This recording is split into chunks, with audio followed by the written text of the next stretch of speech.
How many billions will Big Pharma lose if cannabis gets legalized? Now we know.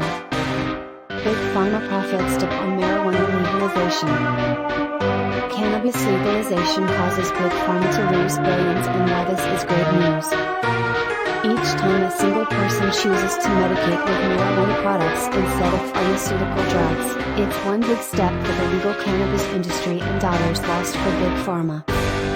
Ever since cannabis legalization began to take traction in the United States, Big Pharma has felt the looming threat.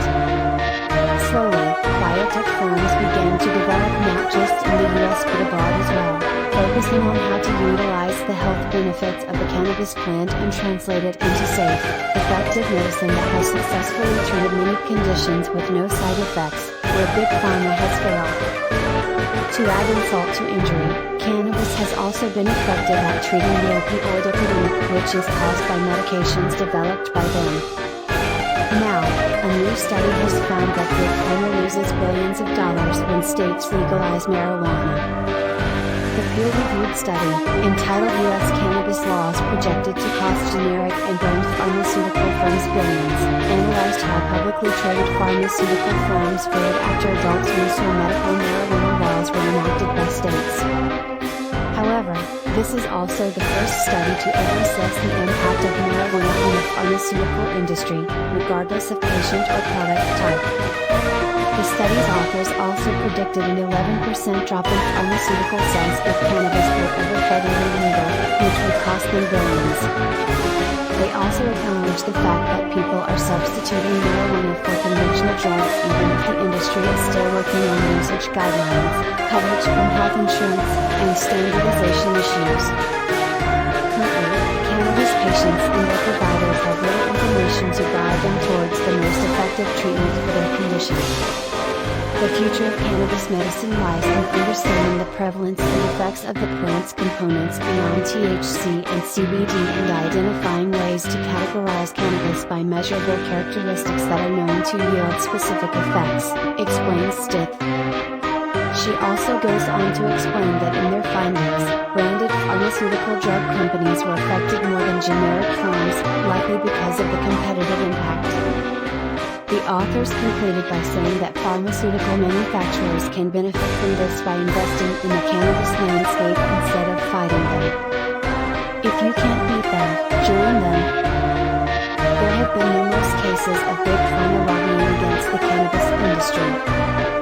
One of the most notorious cases was that of Insys Therapeutics, a firm based out of Arizona, who was found to have spent $500,000 to a group called Arizonans for Responsible Drug Policy, which was established to try and fight Proposition 205 back in 2016. It's no surprise why Insys Therapeutics back then was responsible for just one product, Sepsis, a sublingual spray made out of fentanyl, an extremely strong opioid that has taken thousands of lives. Insys Therapeutics made $62 million in net revenue on Sepsis fentanyl sales in the first quarter of this year, representing 100% of the company's earnings, reported the Washington Post. More recently, a group called the Community Anti-Drug Coalitions of America, TRICSA, who has made it their mission to advocate against the federal legalization of cannabis, shut down a page on their website where they listed their partners. What makes it ironic is that in 2021, Pfizer inked a joint deal with Arena Pharmaceuticals Incorporated. Arena is focused on developing drugs that target the cannabinoid receptors to treat pain caused by gastrointestinal conditions. At the end of the day, Big Pharma really is in a much better position to support cannabis instead of fight back. There's simply no competition with marijuana, a natural, affordable plant that contains hundreds of compounds, affecting people differently yet with minimal, if any, side effects. Unlike pharmaceutical medications that come with a range of undesirable side effects if they even do work on patients. Marijuana is one plant that can be used to treat dozens of conditions: chronic pain, anxiety, insomnia, Parkinson's disease, cancer, depression, epilepsy, and so much more. Pharmaceutical medications have tried in vain to develop drugs that would treat these same conditions, and while they worked for some, many did not find relief. Instead, patients were left broke and unable to afford expensive treatments and medications. Whereas cannabis simply works. It's extremely powerful, and that's why pharmaceutical corporations are afraid, feeling threatened.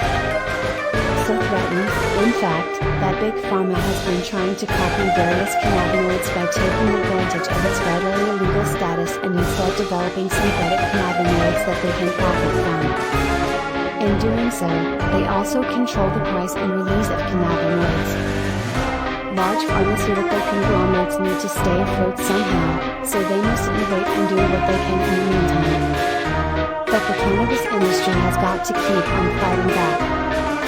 Let's not lose hope that the government will finally change the federal status of marijuana in the near future.